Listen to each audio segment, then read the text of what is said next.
You're listening to Thursday Night AMP on the Angry Marks Podcast Network.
AngryMarks.com, Pro Wrestling and Mixed Martial Arts Podcast, End of the Year Awards for 2017.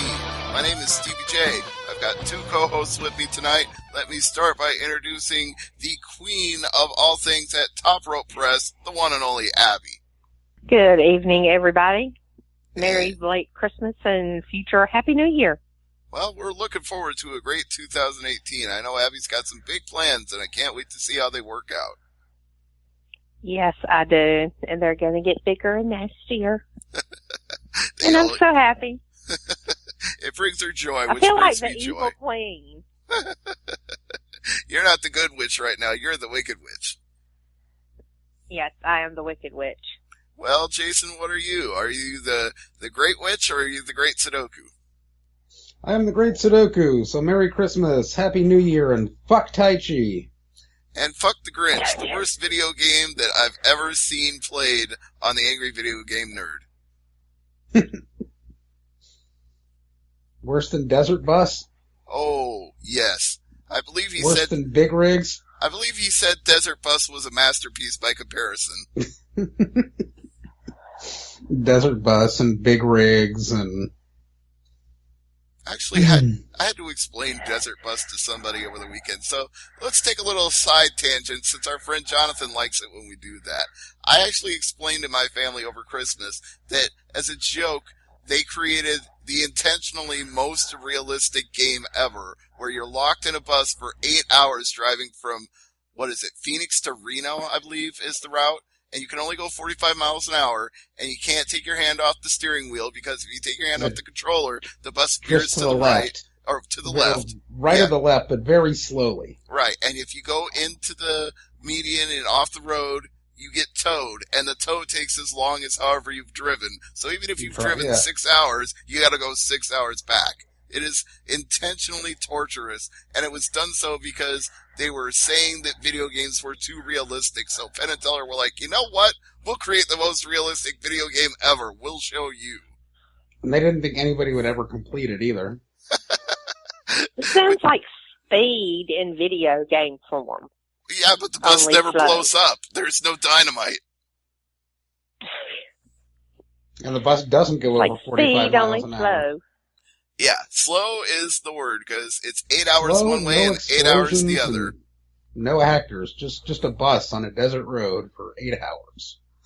And because this game became so notorious when they found a prototype of it, there is a group of Canadian improv actors and comedians called Loading Ready Run, who every year do a charity marathon where they're forced to drive it. The more people donate, the longer they play. It's called Desert Bus for Hope. I would blow myself up. You get 1 whole point for completing a trip one way and then another point for going back. So the way they keep their sanity and not blow themselves up is they do skits, they do trivia, they take viewer requests, they do all sorts of things to entertain themselves while they have to drive this stupid bus. Well, that didn't mean it entertained me. I'd still blow myself up. Well, speaking of blowing things up, it's the end of the year awards, which means if we give something the worst of the year, we could blow it up if you want to. This is true. So, maybe let's start there. Let's start with Worst Wrestler of the Year. Who would you nominate for that award, Abby? See, the thing is, I can't nominate Tai Chi because he actually had 3 good matches. Damn it. He's disqualified. If I had to nominate the worst wrestler of the year, I'm honestly going to go with a young lion from New Japan and go with Kitamura. White lion. Seems Big, like juiced up lion. Yes. Seems a fair pick. And Go ahead. He's too green. He's unsteady on his feet. He doesn't know how to do some of these moves. And one of these days, when he chops somebody, he's going to take their head off and kill them. All valid reasons. Jason, who would you nominate? I have no such qualms. Fuck Tai Chi. I'm going with Tai Chi just based solely on his performance with Taka Michinoku at Best of the Super Juniors. Fuck that guy. Fuck that match. Well, Will Huckabee couldn't make it tonight because he's in an internet island where there's no connectivity whatsoever, but I think he would disqualify that one because he would put that same wrestler in his best wrestler of 2017, so we wouldn't get a unanimous vote on it. No, he's not here, is he? That's true, he's not. So he doesn't count. Well, I think there's a women's match I saw, and I've been trying to remember the names, but that one I'm just going to bypass and go straight to one match that I saw that was even worse.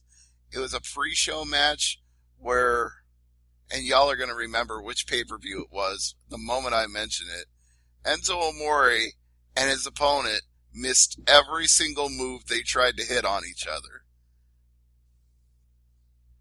Well, that could be any Raw, any 205 Live, or any... It was prior to that. It was an actual pay-per-view. Mm-hmm. It was when I was still watching WWE, but yeah, I'm drawing a blank because all the WWE pay-per-views seemed homogenous this year. They were just all equally bad. I'm thinking it was Enzo and Kalisto. Yeah, that rings a bell. That's it. Yeah. After I watched that match, I was firmly convinced that Enzo was the worst wrestler I'd ever seen. He's number 1 on my list with a bullet. The guy couldn't do a snapmare. The guy couldn't do a suplex. The guy couldn't do fucking shit. He botched every single move in that match. So he's like Tommy Dreamer, only without the hardcore. He's Tommy Dreamer with less charisma. But he can chicken dance. That's all Vince cares about. Sure, he can chicken dance and he can sell t-shirts, but you know what? Without Big Cass, that shtick of his got old. Like, in a week. Yeah, even less time than that. Like, in a day. True. So, I'm just gonna call that one a 3-way tie. I think we can all agree that they're the worst. But there was some women's match that'll come to me later where I was watching it in abject horror, like, how are you two even wrestlers? You have not done one thing right this match. It was almost as bad as Enzo and Kalisto, but not quite. I haven't really seen any bad women's matches this year. It was only one, but it was really awful. And I've watched Pro Wrestling Eve out of the UK.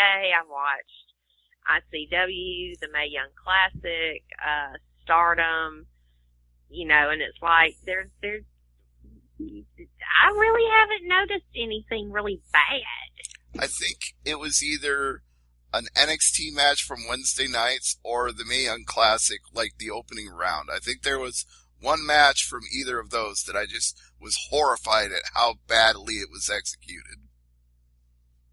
There were several matches on the Mae Young Classic that I couldn't understand because the women were so good. I guess it was just the chemistry was just off big time.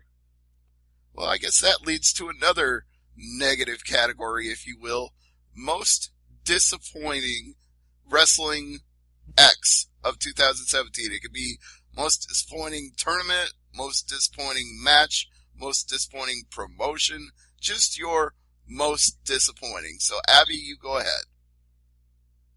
Most disappointing is, even though I appreciate and like ICW, they are my most disappointing. And the reason is because of the people that they hire and continue to work with despite the safety concerns of their fans. Very fair. Very much agree with that. So, Jason, how about you? WWE in its entirety for the year of 2017. You also did that for the turducken. Yeah, let me run that. For everything. We have the whole Bray versus Randy feud. I mean, that alone was disappointing. We had the House of Horrors match in there. We had the debacle of a man winning the first women's Money in the Bank match. We had the botch that was Bayley on the main roster, which included This Is Your Life. We had the botch that was Shinsuke on the main roster. We had Rusev versus John Cena in a flag match. Jinder Mahal as champion. Roman Reigns still is a babyface. We had the breakup of Enzo and Cass, the breakup of American Alpha. We had the Jason Jordan as Kurt Angle's son. The club continues as glorified jobbers. We had the U.S. title hot-shotted between AJ and Owens back and forth, and the whole 205 Live 6-day title reign for Tozawa and 13-day title reign for Kalisto. You want to talk about hot-shotting a title? They do that with the Cruiserweight title. We had a pay-per-view called Great Balls of Fire. I don't think that there's anything more disappointing this year than WWE 2017. You make a very strong case. But yes, extremely strong, but still. Sister Abigail. I mean, at least meningitis broke that up. Yeah, we got lucky. I'm gonna agree with both of those choices, but I'm gonna throw one more out there for my most disappointing of 2017. And this one's gonna require a little more explanation. It's not the Mae Young Classic itself that I'm disappointed with. I'm disappointed with WWE's response to it. The way they talked about the women in it, the way they presented the women, the way they didn't hire most of the people in it who were really good, who could have gone on to be great on NXT or the main roster. And who they said they would call about hiring after it was over with, and never did. That too.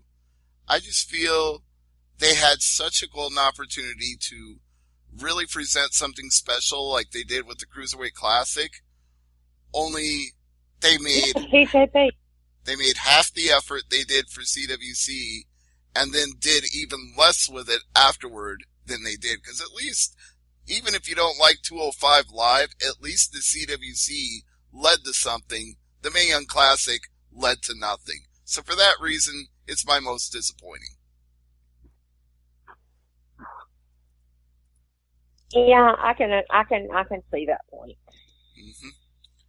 Well, I've come up with both categories so far, so Abby, I'm going to give you the floor. Worst. Let's keep going worst until we run out of worst, and then we can get to that. All right. Well, you pick. What's our next worst category? Worst pay-per-view of the year. That should be fun. You start. Oh, God, worst pay-per-view of the year. Oh, God, it was one of the destruction shows for New Japan. I never thought I'd say that it would be a destruction show. Oh, God, was it Hiroshima that was so bad? The first one? In fact, I'm just going to say all three destruction shows for New Japan were they were bad. They were just, I mean, I hated Great Balls of Fire. I hated WWE. But God, those destruction shows were just, they were so disappointing. Jason?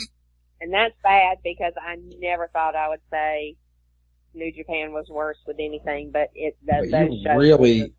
you really bad. didn't like the Destruction shows, and yeah, the first one was bad. Oh, I'm gonna have to go with WWE Payback just because it was the one that contained the House of Horrors match. I mean, Great Balls of Fire was a horrible name and a horrible pay-per-view, but I'd be remiss if I didn't put in House of Horrors to show that contained that as the worst one. And at least, I mean, I guess what was the one that had Punjabi Prison? I mean, they all win. Hell, every WWE pay-per-view. But yeah, I'll go with Payback because of House of Horrors. But I was going to say, Great Balls of Fire, dumbass pay-per-view, terrible name, dumb show. It was not fun to watch, but it had one and only one thing that just immediately, off the top of my head, I would say redeemed that show. And that would be the main event, because watching Brock Lesnar and Samoa Joe tear the shit out of each other for 6 minutes, that was 6 glorious minutes. So I can't call that the worst pay-per-view.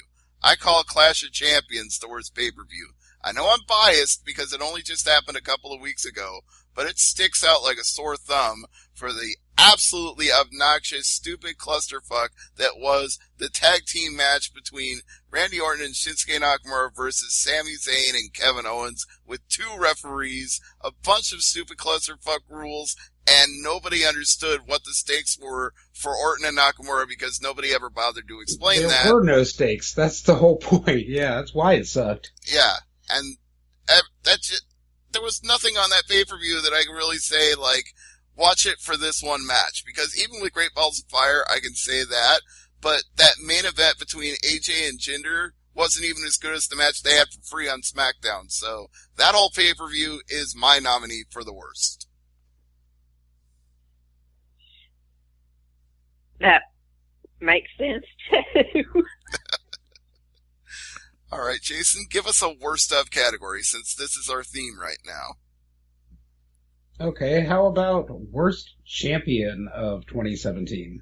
Ooh, that's That's easy. what I was- Jinder. Enzo. Oh boy, I'm gonna split a hair here and go with Cody. When you said split, I thought you were going to combine Jinder and Enzo and create Jinzo. Oh my god, there's a genetic experiment that does not need to happen. Yeah, We have all Enzo with kinds of back knee. eugenic wars There's a going on over horrifying that. thought. Enzo with Oh, back knee. ew. Oh, I Could did you not know that imagine was in Ginger there. out there doing the chicken dance with the Singh brothers? My name is Jinder Amore, and I will bring respect to this title. No matter how many syringes I gotta stick in my ass. I wonder how one says, how you doing in Punjabi? I'm sure he says it like, the Maharaja wants to know how you're doing. He's from Canada! Eh? Damn it! How you doing, eh? What's another booty? You want to go take in a Maple Leafs game, eh? How you doing? And have some poutine, eh? Oh, God. Okay, can we move on now? Because this is just getting weird. Okay, new worst category. Let's go with worst story idea. What's the worst story that professional wrestling tried to tell this year? Abby? That they tried to tell? Tried or that and failed. They did. Or they did tell, but it was still horrible. Either way. Jason Jordan and Kurt Angle. Darn it, that was my nominee too. Well, you can have it too. I'll step up Is to the that plate what and choose a different one. Go for it. Bray Wyatt versus Randy Orton. You know, that From would crucifixes to maggots and worms projected on the ring mat to the House of Horrors to it just kind of meaning nothing and Bray Wyatt just losing and having the title just to hand it over to Randy. That to me was kind of the worst story that was told over the year. that could have been topped. Okay, Jason, new rule. New rule. Next one, it cannot be WWE from you. Damn it! Well, if we do a best of category, I can go to New Japan. All right, well, let's switch gears for a little bit then. Let's go to Best Wrestler of the Year. Oh, fuck.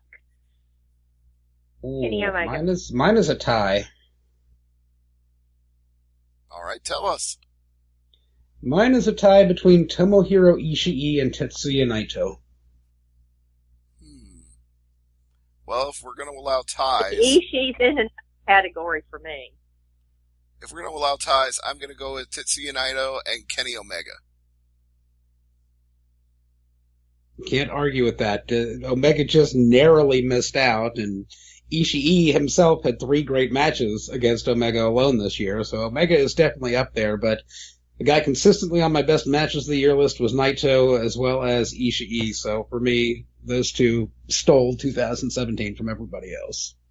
Well, if I had a 2.5 to go underneath 1 and 2, it would be a tie there, and it would be Tomohiro Ishii and AJ Styles. Okay, most underrated wrestler of the year. I will defer to you, Abby. You start, and I'll think about it for a minute. That's my category for Ishii. That's fair. I will stick Because with New Japan, but I will choose somebody else. Go ahead, Abby. I mean, you look at Ishii and the matches he had. Did y'all ever see the match he had with Keith Lee? Yes, that's on my match of the year list. Oh, God. His matches with Naito, his match with Ibushi, his match, the trio with Kenny, it was like the man, if they would give him a shot, I mean, even an Intercontinental title shot, he is so fucking good. And it's not just because, I adore Ishii and have a fangirl crush on him. He is just so fucking good. And so underrated. All right, Jason? Like I said, I'm going to actually stick with New Japan, but I am going to take somebody different. I'm going to take someone who is technically a young lion, but at the top of the food chain of young lions, and I'm talking, of course, about River People. Hirai Kawato. All right. Yes, River People is very, very good. River People, he is good, and as I said, he's still technically a young lion, but he is leaps and bounds above the rest of the young lions. Well, my pick... go ahead. As I said, there's a lot of untapped potential, and I see bigger things for him going forward in 2018. That is exactly where I'm going with my underrated pick, because if you listen to us talk about him on this show, he's not underrated. But I think outside of the people who hardcore watch NXT or watch the British Indies like Abby does, they may not realize yet just how good this guy is. And I think his potential, if he goes to the main roster and they don't screw it up, is limitless. So right now, because he's under the radar so far, my most underrated is Aleister Black, a.k.a. Tommy End. Oh, yes. I thought you were going to say Pete in there for a minute, and I was like, yeah. The British guys that they have, Aleister Black, Killian Dane, Trent Seven, Tyler Bate, Pete Dunne. God, don't fuck these guys up because they are so damn good. They are all good, but to me, Tommy End is just a little bit more in terms of what he could be. He always has been. I mean, if you go back and look at the Sumerian Death Squad from several years ago back in Progress and Rev Pro, the man is, he's a fucking killing machine. Literally. Mm-hmm. I mean, when you could drag a good match and a good story and a good angle out of the Velveteen Dream, you're really doing something special. Yeah, but the thing was with that match, Velveteen Dream was just as good, if not better, than we all thought he would be. That's true. And it didn't have that much to do with Tommy End. It had a hell of a lot more to do with Velveteen Dream. I still feel like... If I had to say angle of the year with NXT, that would be it for me. I want to say that I'll give Patrick Clark his respect for how he stepped up, but I think he had to step up because he was in the ring with Aleister Black. I don't think he had any other choice. Yep, and he got hurt during the match, which is why we haven't seen him. Well, hopefully he gets better soon. Yeah, he hasn't been at the PC or anything like that, so hopefully by the beginning of the year he'll be back. All right. What's our next category now that we switched over to Best Of? Abby? I've got another Best Of category. Oh, well, Jason, you go for it. What's our next category? Okay, this one has a qualifier with it. The best G1 match of 2017 that was not the final match. That was not Naito versus Omega in the finals.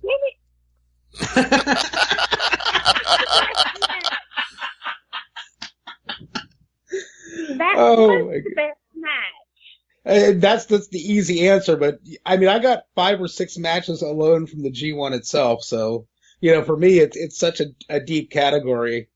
I mean, I'll start off if you want. I'll give my answer. Minoru Suzuki versus Kazuchika Okada from August 8th went to a time limit draw, one where Suzuki clearly was not interested in winning the match as much as he was just hurting and punishing and humiliating Kazuchika Okada.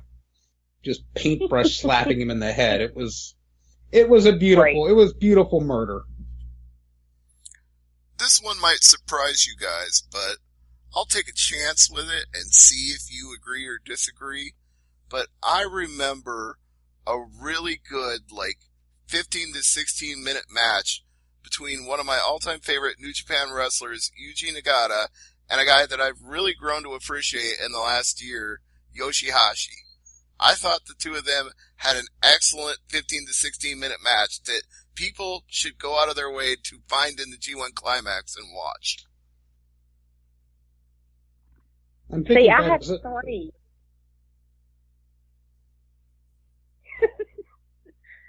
3. This is why this is not fair, because I have 3 matches that were good. Nope, that I really enjoyed. And the first one's going to sound stupid. Okada and Yano. I thought that was just, it was funny. It was good. It was a hell of a lot more than I expected it to be. I mean, it went on for 15, 16 minutes? Yeah. Mm-hmm. And it was just great. And my favorite match of the year that I only get to see once a year, Kenny and Yano, that was, athletic tape. The tape. Yeah, the tape around I just couldn't help it. Popping like bunnies or chickens or something. Yeah. And this will sound weird, but my favorite match the entire year, other than the final of the G1, which was my favorite match. My favorite match of the whole year for New Japan was Okada and Omega during the G1. All good choices. There was just something about that match. I mean, Dominion was great when they went to the 60-minute time limit draw. Wrestle Kingdom was great when they just tried to damn kill each other, but there was something about their match in the G1 that just, they were in overdrive and just on a different level, and it was just so damn good. Not as good as Omega and Naito, but, Jason just qualified that one. Well, that's the easy answer. I wanted to put some people to put some thought into that one. That's fair. Speaking of putting some thought into it, here's my next category for what we'll have to consider carefully. Best surprise of 2017. And I'm going to give you an example, and it may also be my vote, but I'll wait and see what y'all say before I confirm it. Dalton Castle winning the Ring of Honor World title. That was a huge surprise to me, because we all thought they wouldn't see that in him, and we said as much on this show, and then they went ahead and did it anyway. So my jaw hit the floor in a good way. I loved that. Abby? Mm-hmm. They finally pulled the trigger on him, and that was good. Mine was that dude in the headband showing up in New Japan. How about for you to fuck out? I sat here for 15 minutes with my mouth, my chin on the floor trying to write it up, and it's like, what the fuck is going on? You know, with Jericho showing up to challenge Omega, that was probably the last thing anyone expected for Wrestle Kingdom. I can say I loved it, but I can also say in hindsight, the writing was on the wall with them going back and forth on Twitter. We all thought it was for that wrestling cruise, but we should have known better. No, we should have known better. Who in the hell would have thought that Chris Jericho, who had just wrestled for WWE, would all of a sudden show up in New Japan and challenge Kenny Omega to a match at Wrestle Kingdom? Well, if you think the way Chris Jericho thinks, it actually makes perfect sense. I don't want to. That headband's too tight. All right, Jason, what was your best surprise of 2017? My best surprise of 2017 was New Japan's 4th of July, New Japan's, what do they call it, the U.S. G1 special shows, where they crowned the first New Japan U.S. title holder. There were some bad main events. I mean, we had Billy Gunn versus, who was that? Versus Tana and his stupid hair. We had Cody involved. Bare ass. But we had some great matches. We had Naito versus Ishii in round 1 that was great. We had the finals of Ishii and Omega. There was even a fun throwaway match, that Luchador one with Teton Volador Jr., Dragon Lee, Jay White, and Juice Robinson taking on LIJ. And it was just a complete throwaway match, but it was so much fun. And the title tournament just really exceeded the expectations that I had for it. And they're coming back. And to me, just the success that New Japan had with their G1 USA shows is my surprise of the year. The best part of that for me was Ishii trying so hard to resist that Snapdragon suplex by holding on to the top rope. Biting the rope. Yeah, biting the rope. Like, no! I am not going through that table. It ain't happening.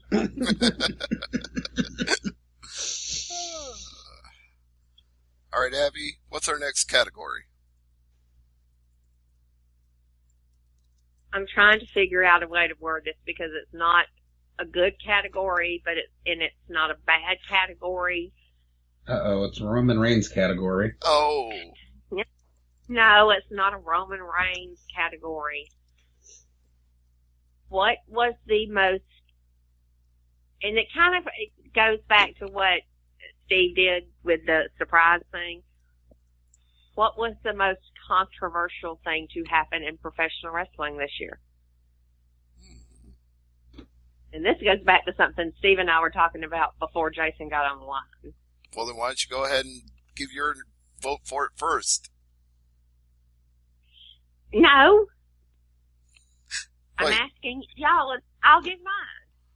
Well, I'm just going to say what you and I were talking about then, so if I steal yours, I apologize, but Michael Elgin goes number 1 with a bullet for me for most controversial in 2017 because he made a complete ass out of himself. He caused harm to people in his locker room at Glory Pro Wrestling. He was disrespectful to a young woman who didn't deserve that, and he lost a lot of bookings because of the whole fiasco of him potentially having harbored and protected a person who was, I don't even want to say it. Yeah, I was going to try to find a nicer way to say it, but there isn't one. No, and the woman that he caused harm to was the woman that was raped. Yes. We will use alleged because we don't know all of the facts, but I've talked to her, and yes, allegedly raped. He, and I've seen the DMs between him and her, and I have zero respect for Michael Elgin anymore. Yes. Controversy is number 1 with a bullet with him. Yes. Jason? You guys will have to help me out with the name. Who was the guy that you guys had on the week that my computer exploded and I didn't come on, who said he was going to run this big elaborate show up in Canada and then conveniently ended up in the hospital? Yeah, shit. I'll think of his name in a second. I've got his emails. That guy. That guy, that promotion, just saying you're going to run shows, booking talent and then not paying them, and yeah. I'm going to find it here. Just give me 1 second. AJ Matthews. AJ Matthews and whatever he called his promotion and his show that I think they ended up doing like some kind of charity show or something just so that the fans wouldn't get screwed over, so it wasn't a total wash. But right. But the name of his promotion that never took place was Bytown Championship Wrestling. That was it, yeah. And supposedly booked RVD and a bunch of other guys, and yeah. And they all started backing out once they realized he couldn't pay them. Yep. Yeah, not a good thing, no. Mine goes back to the Turducken Award that I won a couple weeks ago. It's the whole apologist culture in wrestling. I love British wrestling. I do. I have grown to love it even more this year. But with ICW and OTT booking guys like Bram, the whole Glory Pro thing with Sean Orleans, Sammy fucking Callahan showing up in New Japan, it makes my stomach turn, because promoters should be more concerned with how their fans feel and the safety of their fans than giving someone a second chance and letting them make money. They've already been arrested. They have been, admitted to hitting their girlfriends, raping women, holding them against their will, choking them, kidnapping them. I mean, what the hell else do you want? You got fans apologizing, wrestlers apologizing, I lost all respect for Will Ospreay, all respect for Michael Elgin, never had any for Bram to begin with. And these promotions and these people need to really, really think about what they're doing. Because as much as I hate to say it, because I hate to hear fans say it, the fans are the ones paying the bills and making sure that, there's an ass every 18 inches. And if they don't feel safe coming to your shows, how many asses are going to be every 18 inches? Very well said. Jason, do you have another category for us? I was thinking of women's wrestling, but I think we'd all say Asuka. I guess we could go the other way and say worst women's wrestler. Oh, God, now I'm going to have to try to remember what that Mae Young Classic match I hated was. I can tell you the scariest women's wrestler. Okay. Nia Jax. You'll have to look her up on YouTube. No.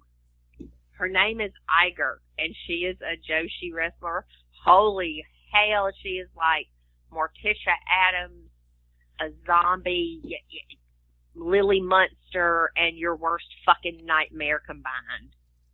Well, you said scariest, so I thought you meant scariest as in she might kill somebody, or scariest as in she might look like she'd kill somebody.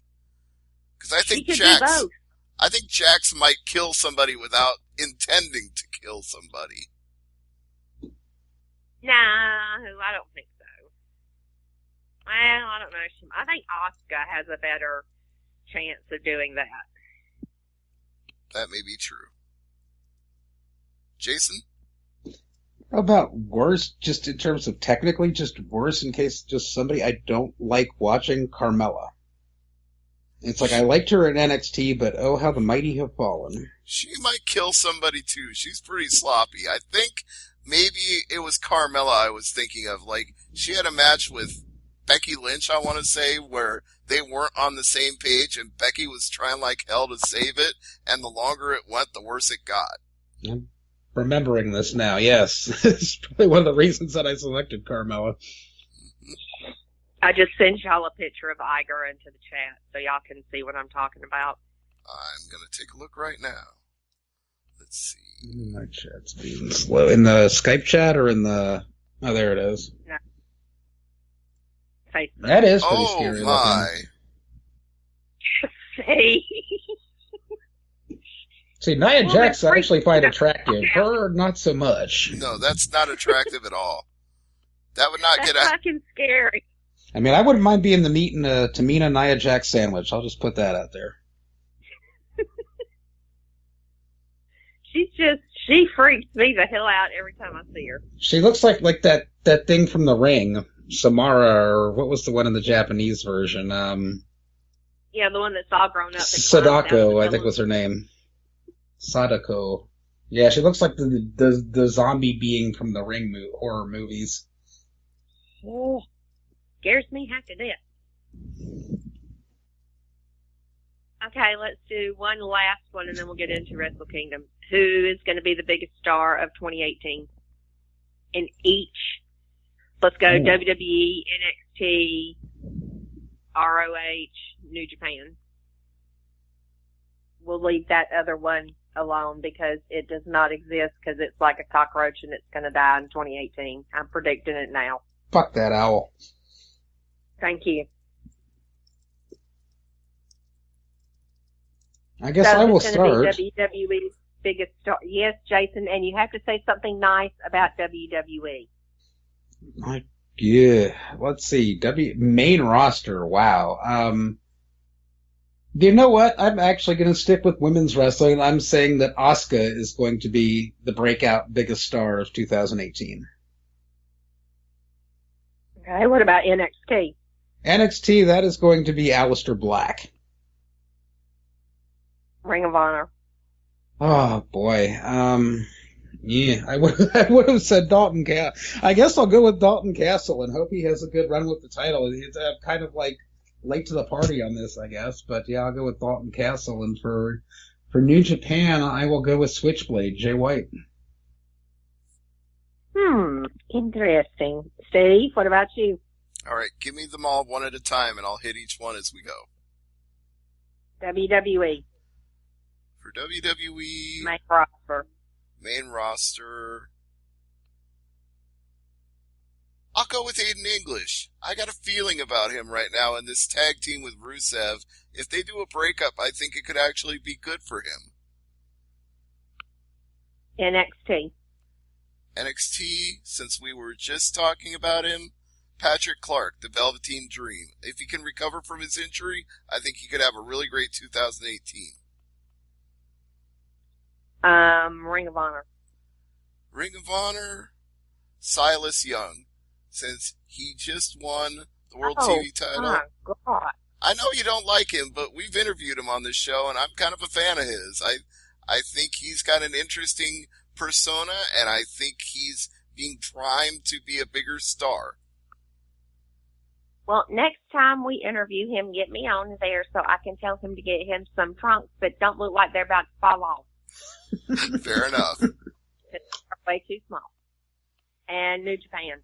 Tomohiro Ishii. I think he's proven he deserves to be a bigger star, and 2018 will be his year. I hope so. Okay, so now I got to do this. Let's see. WWE main roster. Fucking hell. I don't even know who's on the main roster right now. I'm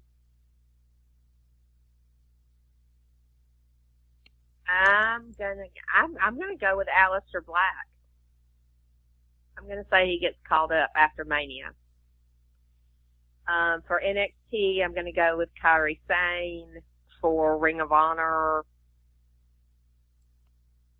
I don't even really know that many people in Ring of Honor. Flip Gordon, even though I think he's signed with NXT. I think I heard that today. Not sure, but I think. And New Japan. Oh, man. No, man. Save the best for last. I know, but it's like So Omega's already at the top. Okada's already at the top. Naito's already at the top. That's why I had to go with Ishii. I'm going to go Breakout, and I'm going to say Evil. Ooh. Now, you King of got me with dancing. that one. I like that choice. Evil has grown on me. I didn't like him when he first started, but I like him now. He's infectious. He grows on you like a fungus, but he does grow on you. Yes, he does grow on you, kind of like, a fungus. Okay, now do you want to, since it's 1 week away from today, do you want to go over Wrestle Kingdom 12? Yes, absolutely. Okay, since I have the card right in front of me, we will start with the New Japan Rumble. We don't know who's going to be in it, so we don't know who's going to win it. Curry Man. I voted for Muda. Cheeseburger. We had an NWO reunion last year. Let's have a Crazy Max reunion this year. Oh, good Lord. I would say Kabuki, but he would just jump in the ring and disqualified already, just for missing. He gets disqualified for existing. Yeah. Exactly. So I'm going to go with either Muda showing up or Mudo showing up, one or the other. Other predictions I have on the site are Kitamura, Kojima. Somebody said Brock Lesnar. That would be amazing. That would be awesome. Yes, and I put on here he was dropped on his head as a small child and as an adult. So just ignore that. The IWGP Junior Heavyweight Tag Team title match, Roppongi 3K versus the Young Bucks. Roppongi. I say Roppongi 3K because it's too soon for them to lose. Yes, if they lose, they need to lose to somebody important. And as much as I love the Bucks, they're not as important as they used to be. But beating them is important to Roppongi 3K. I mean, that adds some credibility to Roppongi 3K, where losing to the Young Bucks, it's like, well, we're just hot-shotting the belts again. Yeah, and there's already been, 7 times? Yeah, the Young Bucks do not need the win. Roppongi 3K needs the win. Mm-hmm. Stevie, what do you say? Roppongi 3K. That's pretty much what everybody said, except 2 folks said the Young Bucks. Of course, they were the ones that were dropped on their heads as small children. The never open weight 6-man tag team gauntlet match. God almighty. Number one, I don't see how War Machine and Michael Elgin are going to work together because War Machine hates Michael Elgin right now. As do most people. Well, if you watched the World Tag League, which I know Jason didn't, and I know that Stevie probably didn't. Nope. Every time Raymond Rowe got the camera on him, he flipped him off and said, "Fuck you, Michael Elgin." And it wasn't kayfabe, it wasn't anything like that. It was, "Fuck you." So I don't know what the hell Gato was thinking. Don't know what the hell Gato was thinking, teaming him up, but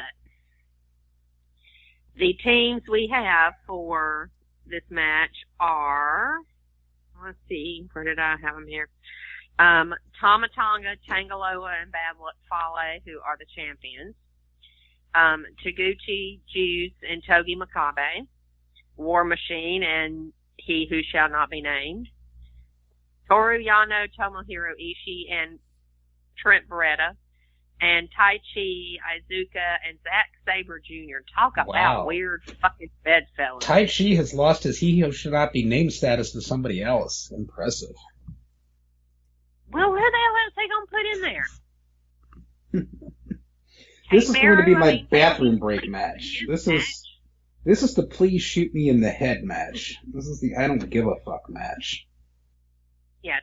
My prediction was Ishii, Yano, and the other guy. And I say the other guy because I can never spell Beretta's name. So it's always the other guy. I cannot do it. Oh, according to New Japan World, it's Valetta. And according to everything else, it's Barreta. Valletta. Yeah, I don't know. Bad Rack War. No, actually, New Japan has started doing translating Bad Luck Fale into ferret. We got a river And I have people, a we got a picture. ferret. I photoshopped a picture of Fale as a ferret. I'll send it to y'all. Jason, who do you think? Oh, God damn. They're damn it. I was going to say LIJ, but there's not an LIJ team here. Fuck a duck. Oh, yeah, I'm going to go with Taguchi Japan. I hate myself, but I'm going to pick them. Stevie, who do you say? Reluctantly, because I've had about my fill of Taguchi Japan in 2017, but I think Jason's on to something. Okay, other predictions we got are Ishii. We have 4 for Ishii, Yano, and the other guy. And 3 for the champions, God and Bad Luck Ferret. So, and then 1 for Taguchi Japan, who probably Jason will end up being right. Next match, Cody versus Kota Ibushi, which I'm just so pissed off about this. There are no words. I'm sad they didn't replace Cody with Dalton Castle. That would have been awesome. Kota Ibushi versus Dalton Castle would be amazing. Ooh, yes. Yeah, but see, I think they're using this match to set up the breakup of Bullet Club and have the Elite break off, because Cody will do something to Ibushi and Kenny will have to, get retribution and all that good stuff. So, Jason, who is your prediction? Kota Ibushi. Stevie? Kota by glorious, beautiful murder. Me, I say Cody the bastard, because they're not going to have him lose. Damn it. Well, I mean, think about it logically. I know, but I'm voting with my heart, not with logic. I know. Jana said, Hart says Kota, Head says Cody, Manuel said Cody, and John, Nikki, and Dion all said Ibushi. So, we're kind of even. Then we have the IWGP Heavyweight Tag Team title match, Killer Elite Squad versus Sonata and Evil. At least this is something different. I mean, it's not God and War Machine and... Well, it is Killer Elite Squad, but yeah, or Ten Cozy, or people we've seen a billion times. So, Jason, who do you predict? Nosotros somos los ingobernables de Japón. Stevie, I know that you pick LIJ and of course, the King of Dancing. How am I ever going to pick against a team with evil in it? I can't. Everybody else picked Evil and Sonata except for me. I picked Killer Elite Squad due to Suzuki Gun's shenanigans. Yeah, I don't like it either, but I just have a feeling that something's going to happen and they're going to keep their titles. Well, once again, I'm voting with my heart, not with my head. I know. The never open weight title, hair versus hair match. Suzuki versus bald Mr. Clean Goto. So, I mean, bald Goto Goto doesn't have a whole lot of hair to lose, but you got to think if he loses his hair, he's going to kill every young lion he finds. He's going to shave every young lion he comes across and kill them after he shaves their heads. Hey, I noticed they added a stipulation to this match. Which was? No seconds allowed. Oh, I did not know that. I will have to add that. No interference, yeah. I can't wait to see a bald Goto running around New Japan losing matches. It'll be glorious.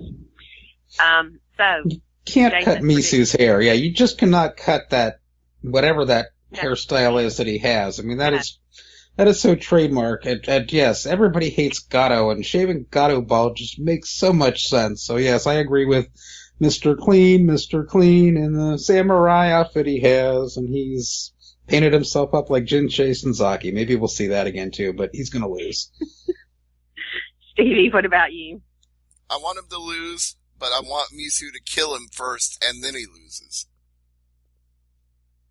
That works. The bald corpse. I can Photoshop that. Okay. I go with Misu.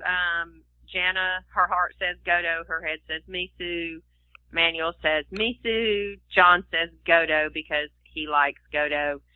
Dion says Godo. And this is my favorite one. Nikki says Misu, and he gave the reason of only because Abby's hatred is bigger than Christy's love. All right, Christy is a friend of mine on Twitter who just loves Godo, and I hate him. Abby, So. before we go to the next match, I have to throw out 2 points that we did on the last show with Will. We talked about War Machine not winning, not because of Elgin, but because of the fact that they were heading to WWE.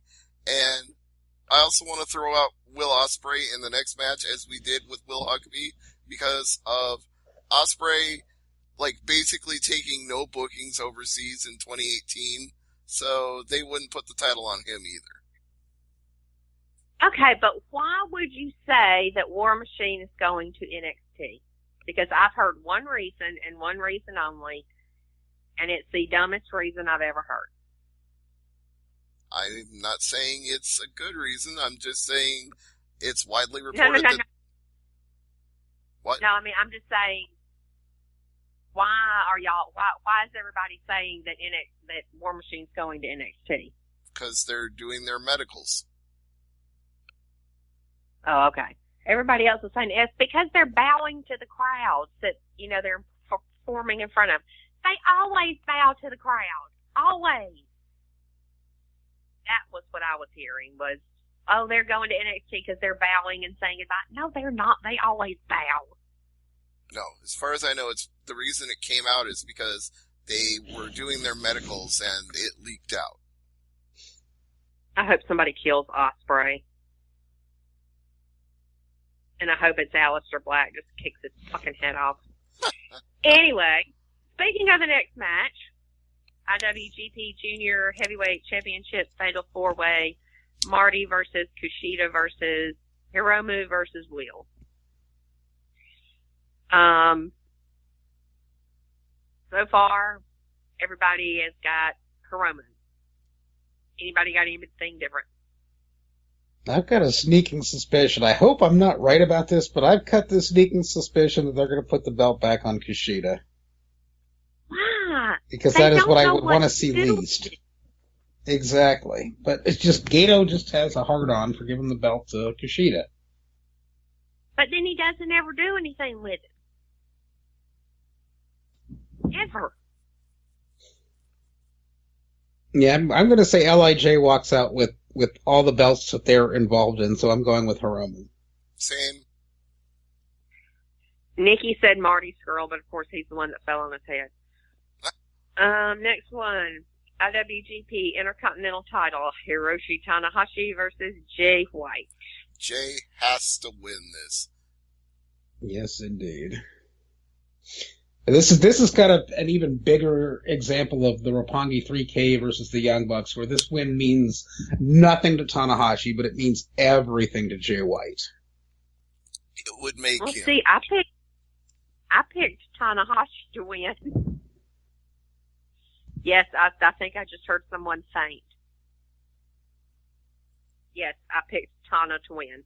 Jay would not recover from that for years. Yes, he would.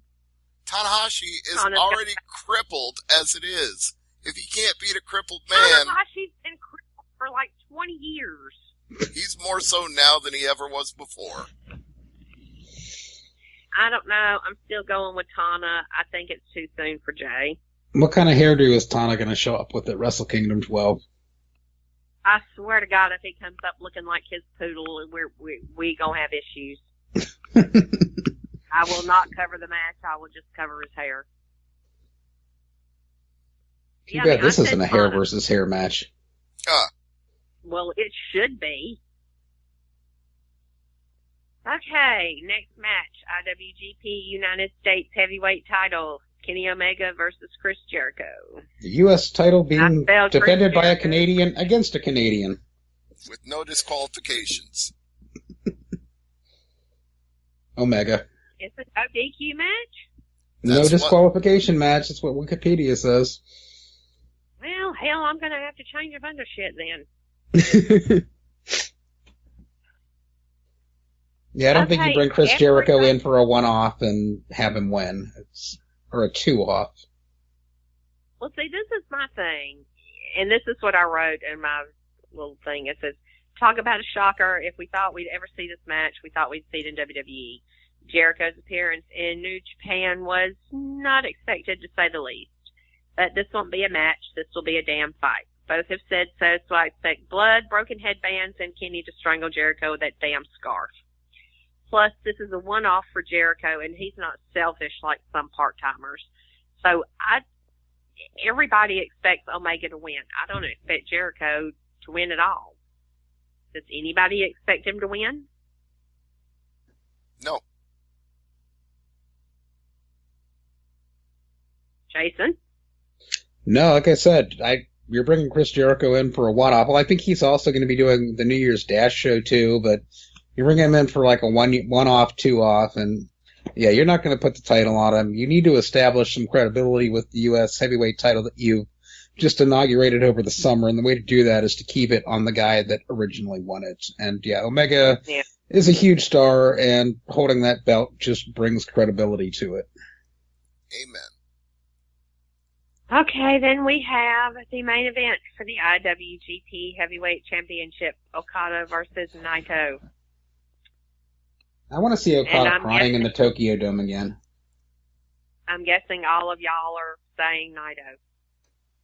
This is another heart overhead thing, because in my head, I know nobody's ever cashed in at Wrestle Kingdom and won the world title. But there's a first time for everything, so in my heart, Naito is the first.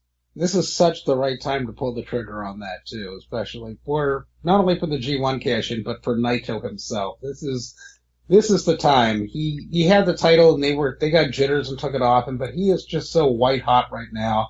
This is the time you put the title on Tetsuya Naito. Yeah, and I got a sneaking feeling that Okada's going to win. I want to see him in tears again at the Tokyo Dome. I do, too, because that was beautiful. In fact, I have that Campuro card framed somewhere in my house.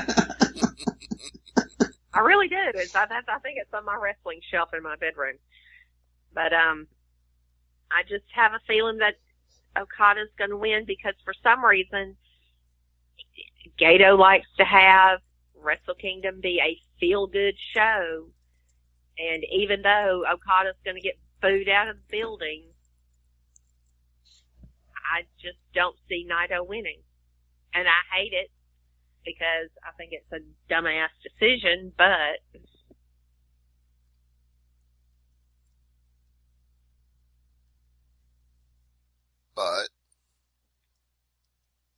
well, I mean, it's Gato. Who is Gato always with? Who is Gato always pushing? Who has Gato made the golden child of New Japan? Even though for the last 18 months we've been seeing the very, very slow decline of Okada, I still don't think he's going to lose. I'm just looking at this from the perspective of Tanahashi and Okada can both afford to lose because they're already huge stars, and they're not going to stop being huge stars if they do. It hurts the people who would lose to them more than it would hurt them to lose. True, and I agree with that. I don't know. I have a sinking feeling, kind of like, when kind of like the parallel Lycra's Roman Reigns standing tall after WrestleMania. Yeah, that's that sinking feeling you have. The sinking feeling we had when we heard Jinder Mahal was getting a world title push. Oh. Yeah. Well, no, that was a nauseous feeling. That would be like if Kitamura won the world title. I mean, it's just one of those things where I don't think Gato has the trust or the respect for Naito. I don't think he does. And I don't know why, because Naito has proven that, by God, the man can sell merchandise. He sells merchandise more than anybody else. He has got the best faction in New Japan. The fans love him. He's probably the most well-rounded wrestler and character in New Japan. But Gato just doesn't believe in him fully for some reason. It's sad, but... And I don't know. I don't know why either, which is why I'm going to go with Naito, despite your compelling evidence that he won't. I'm still going to have faith. I want him to win. I want him to win. I will be screaming from the rooftops if he wins. If I can, get to the roof and decide not to jump off. But, I will be screaming from the rooftops at 6 o'clock in the morning. But it's just that sinking feeling, like another coronation for Okada. All I can say is if I'm going to risk my health by staying up all night, make it worth my time, Naito's got to win. You are staying up all night, not falling asleep in the middle of it this time. Well, I'm going to have my CPAP on then. Well, that's fine. You can have it on. Michelle said it worked for you pretty good. So it does.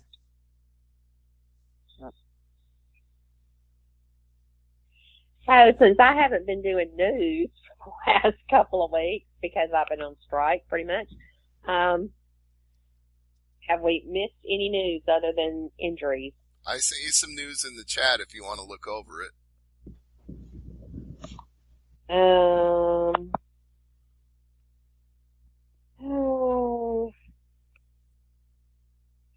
When is Laurel Van Ness's contract up? Didn't she talk about that earlier? Yeah, June of 2018. I thought she had already asked for her release. She did. And they just didn't give it to her. They gave her the title instead. Correct. Lovely. Lovely. Lovely, lovely. See, that's just stupid. I mean, and to me, it's extremely disrespectful. Yeah, we've kind of beaten that horse to death, so I don't have much more to add on that one. Yeah, and what is this mix and match tag team crap that they're doing with WWE? Do we know? It's a Facebook Live show. Well, I got that part, but I mean, is it intergender? Is it yes mixed tag? Yes. So it's all to promote the new XFL. So basically, Roman Reigns and Asuka can take on Alexa Bliss and Elias. Or and Nia Jax and Enzo Amore, God Elias. help us. They'll probably end up as a team. What the hell is going on with that storyline? I think the storyline is that Enzo has the hots for her, but every time he tries to make a move, somebody interrupts. Thank God for that. Oh, Lordy. Well, I don't have any news because I haven't been doing any news. So, no news segment from me tonight. Well, it's been kind of a slow week anyway with the Christmas holidays, so really hasn't been much news other than the injuries with, let's do a brief wrap up. We got Brian Kendrick being laid out by a go-to-sleep from Hideo Itami that went horribly wrong. He's going to be out of action. Okay. Go ahead. I want y'all to answer me this question. How do you say go to sleep when Hideo Itami does it? What is the abbreviation for it? G2S. Thank you. Jason? Go to sleep. I don't know. GTS. Better than the GTR. It is the GTS. GTS. Kenta invented it, and it is the GTS. I've had like 4 people thank me on Twitter today for saying, thank you so much for getting it right instead of doing what WWE is doing, with the GTS, because that's not what it's called. How did it go wrong? I didn't even watch 205 Live or Raw. It was on Raw. I think the knee just crashed into his face and broke his orbital socket. Ooh, that's what happened to Austin Aries. Mm-hmm. Except that was on a kick. Well, he probably deserved it. Shinsuke doesn't like bananas. All right, so that's one injury. The other injuries to report are Paige being kicked in the back by Sasha Banks during a house show and not being prepared for it and apparently hitting her in a vulnerable spot. She got a stinger from it. They had to stop the match, and they brought out a stretcher, but she was able to make it to the back on her own, and she was seen at the bar later that night in New York and seemed to be okay, but that was a little scary, especially considering she just had neck surgery, so let's be careful out there with Paige, please. And last but not least, we have Dean Ambrose getting bad news from his tricep surgery to repair the torn tricep in his shoulder. He's going to be out of action for 9 months, so he'll miss WrestleMania. I don't believe that. You think he's going to be back in time?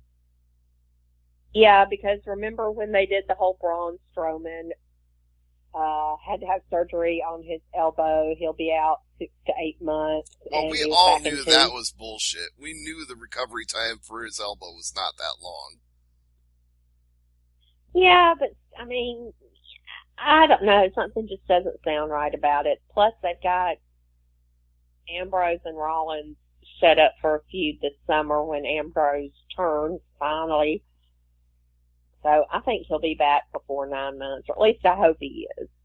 Well, the whole thing of putting Seth Rollins and Jason Jordan over as the tag team champions makes me think that they're giving up on the Shield for the near future because they don't think they can keep all 3 of them healthy long enough to do it. God, talk about a dumbass tag team. Yeah, that's like the oddest of odd couples. I mean, I thought Aiden English and Rusev was weird, but damn, Jason Jordan knew that. But you know what? Going back to that, since I mentioned them earlier, it is the weirdness of Aiden English and Rusev that makes it work. It works. It really does. And who expected Rusev to turn into a face just because of it's Rusev Day? Every day is Rusev Day. Yes. Sometimes the dumbest things get over. You never know what's going to work. And it's great. I think it's hilarious. And Rusev is obviously enjoying himself after a long time of not enjoying himself. Well, that's because they were giving him shit all to do, and all of a sudden he's back in the spotlight. This is true. Oh, another piece of news. New Japan is coming out with a video game. Ooh. All right. I don't know if y'all saw that or not, but let me see if I can find it here. It was on the NJ. And when I say video game, I mean like WWE video game, Like a 2K game. Yeah, like a 2K game. They're supposed to announce it, I think, when is this? The Fan Festa on Wednesday the 3rd. I think it's when they are announcing it. So probably between one of those 3 matches they booked for the Fan Fest. Yeah, and there was a story about it somewhere else too. Let me see if I can find it. I'm going to look too since you brought this up. New Japan video. Exclusive to the TurboGrafx 16. All right, comicbook.com has a story about it. This year, New Japan Pro Wrestling game announcement coming next week. Told you it was next week. This year hasn't seen too much video game wrestling action, save for the new Fire Pro Wrestling and WWE 2K18. But that's bound to change next year as a major new player will be entering the arena, New Japan Pro Wrestling.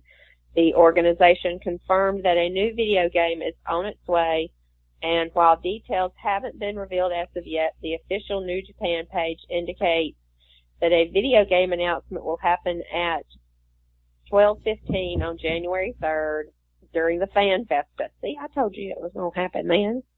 All right. The article I'm looking at, if I can jump in, it sounds like Bandai Namco is going to be the developer of the game. Well, now Bushiroad does game development too. Yeah. That's part of what they do. But they kind of do more card game stuff. They do like card game, board game stuff. Yeah, but since they, got rid of Kim Puro and things like that, Tekken producer Katsuhiro Harada, who has Bandai been seen Namco wearing a Bullet Club shirt. Yeah. So, it looks like we will get a new New Japan game coming in 2018 or early 2019, which had everybody kind of excited earlier today when the news leaked. I think it would be... Or earlier yesterday. It would be fun and awesome if Jericho's independent contractor status allowed him to be a playable character in that game. I mean, you look at Fire Pro and you can build anybody and anything there. Well, I know, but I'm saying if they could officially have it, like you don't have to create a wrestler and make him Chris Jericho, if he was actually just in the game. Well, here's the thing. I'm still not real clear on Jericho's status. He is not under contract with WWE. He can do what he wants to do. So why couldn't he do this? That's what I'm saying. If he can work with Ring of Honor and do his own cruise and work Wrestle Kingdom and do Fozzy and this, that, and the other, why in the hell couldn't he appear in this game? That's exactly what I want. Well, y'all are the video game people. I still just wanted that, classic NES thing that I missed out on. You might have a shot. Sounds like they're going to make some more of them this summer. I want to master The Legend of Zelda, that Link game, before I die. I am 41 years old. I am going to do it. I've been trying to do it since I was like 12. I'm going to do it. I'm all for you doing that, because it's a great fucking game. I love that game. I love it. I love almost all the Zelda games. There's very few of them that I'm not partial to. That's the only one I ever played, but man, I love that game, and I would play hours and hours and hours on end and could only get so freaking far. I've got to tell you something, Nabby. The best one is on the SNES Classic. Legend of Zelda, A Link to the Past. That is the best Zelda game of all time. Is that the new little one they've come out with? Yeah, that was the new little one that came out this year. Are there any of those available, or are they all sold out too? Nope, they made much, much more of them than they did the NES Classic. In fact, the Nintendo group I belong to on Facebook, somebody saw 15 of them at Walmart today. I might have to go get me one of them. You should. There are a lot of good games on it. Go on. And I didn't play a lot of games when I was a kid, but that Zelda game, oh, hell yeah. Well, if you like The Legend of Zelda, you would love A Link to the Past. It's everything that game is plus more. Hey, Jason, since we're on the topic, which one is your favorite Zelda game? Stadium events. Zelda Stadium events. That's my favorite. No such thing, you dingus. What was it? Zelda World Championships 94. Oh, be serious. Come on. I gotta go with the classic, the first one, The Legend of Zelda. I mean, I like the second one with the gold cartridge that looked nice, but yeah, I gotta go back to the one that started it all, The Legend of Zelda. I thought you were gonna surprise me and go with something like Ocarina of Time. Ocarina of Time or something, nah. I'm going old school. Fair enough. All right, I think it's time for us to wrap up our year-end show and Wrestle Kingdom preview and do some cheap plugs. So, Abby, what do you got to sell? What I have to sell is I'm going to go ahead and sell my 95% version of Top Rope Press. What we will be doing from this point on is we will be covering New Japan. We will be covering Joshi. We will be covering British wrestling. We will be covering the big 4 WWE shows. We will not be covering Raw or SmackDown or NXT. We will be writing features. We will be doing historical features and things like that. We will be doing everything basically but WWE and only then the big 4.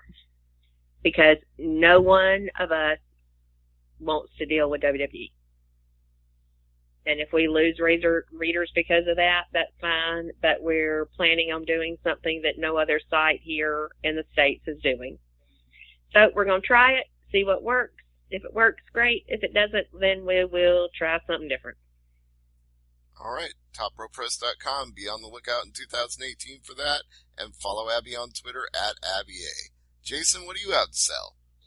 Oh, I'm going to plug the greatest wrestling video game of all time, which is Virtual Pro Wrestling 2 for the N64. You can download for free the Project 64 emulator for your computer, download the ROM. There's an English translation patch that translates most of the game you can get. Definitely check out Virtual Pro Wrestling 2. It's kind of the Japanese version of No Mercy, and it is awesome. Check out New Japan World, njpwworld.com, the best 999 yen you can spend a month. And I have just discovered the best way you can do that is to get yourself a Fire TV box or stick and use the Fire TV app for New Japan World. And you can search for things in English and results actually come up. It is amazing. So I definitely want to plug the Fire TV stick. And yes, you can very easily put Cody on a Fire TV stick too. So for all you pirates out there, it's a viable option as well. I'll plug myself on Twitter. I'm at Great Sudoku, and I will plug AngryMarks.com. Absolutely. YouTube, AngryMarks.com. Twitter, at AngryMarks. Tumblr, AngryMarks.tumblr.com. No Instagram, no Snapchat. Sorry about that. Maybe in 2018 we'll try one of those things, but there's plenty of ways to find me on social media already. So if you do, say hello, say you listen to AMP, let us know what you thought of this week's show, and we'll be back next week with our review of Wrestle Kingdom 12 if we're not all sleep deprived. So we'll see you in 7 days. Good night.